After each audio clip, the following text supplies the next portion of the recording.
नमस्कार दोस्तों, स्वागत करता हूं एक नई वीडियो के साथ। आज मैं आपके साथ एक इंपॉर्टेंट मैसेज है जो मुझे व्हाट्सएप के ऊपर रिसीव हुआ और मुझे लगता है कि आप लोगों के साथ वो शेयर करना चाहिए। हमारी ज़िंदगी से जुड़ा हुआ है और अगर आप इसे समझेंगे तो आपको काफ़ी ज़्यादा ज़िंदगी को पास आउट करने के लिए हेल्प जो है वो मिलेगी। तो मैसेज कुछ इस तरह से है। देखिए, इस मैसेज को हम फेक समझे, सही समझे, हमको उसके साथ लेना-देना नहीं है, लेकिन इसमें बहुत बड़ी सीख है, उस चीज़ को लेना हमारा काम है।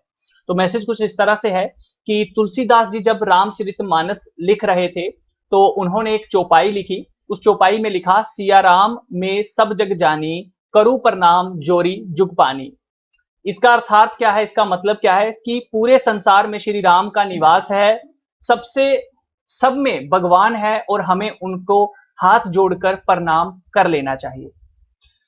इस चौपाई को कहते हैं कि तुलसीदास जी जब लिखकर विश्राम करने के लिए घर की ओर प्रस्थान करते हैं, तो उन्हें एक छोटा-सा बच्चा मिलता है, बालक मिलता है, जो कहता है, "हे महात्मा, इस रास्ते से आप ना जाएँ, आज दूसरे रास्ते से चले जाएँ, क्योंकि आगे एक बैल बहुत गुस्से में खड़ा है, वो आपको हानि पहुँचा सकता है, चोट पहुँचा सकता है, टक्कर मार सकता है।" तो तुलसीदास जी कहते हैं, "ये बच्चा मुझे क्या बताएगा मेरा रास्ता? हर इंसान में भगवान बसता है, उस बैल को मैं हाथ जोड़कर आगे निकल जाऊँगा।" तो वो उसकी बात नहीं मानते हैं, आगे चले जाते हैं और आगे बैल खड़ा होता है। वो बैल उन्हें देखता है और ज़ोर से टक्कर मारता है उनके हाथ जोड़ने से पहले-पहले ही। वो कहते हैं कि नहीं, हर किसी में भगवान नहीं बसता, मैं गलत हूँ, मैं इस चौपाई को फाड़ दूँगा। और वो वापस अपने जहाँ पे वो लिख रहे होते हैं, वहाँ पे जाते हैं और उस चौपाई को फाड़ने की कोशिश जब पकड़ने लगते हैं, तो इतनी देर में हनुमान जी, श्री हनुमान जी प्रकट होते हैं और वो कहते हैं कि आप ये क्या करने लगे हैं? तो वो कहते हैं कि ये चौपाई मैंने गलत लिखी है, ऐसा नहीं है। तो वो कहते हैं, क्यों, क्या हुआ? तो वो उनकी पूरी बात बताते हैं कि ऐसा-ऐसा हुआ, बैल ने मुझे मारा, बच्चे ने मुझे बताया था।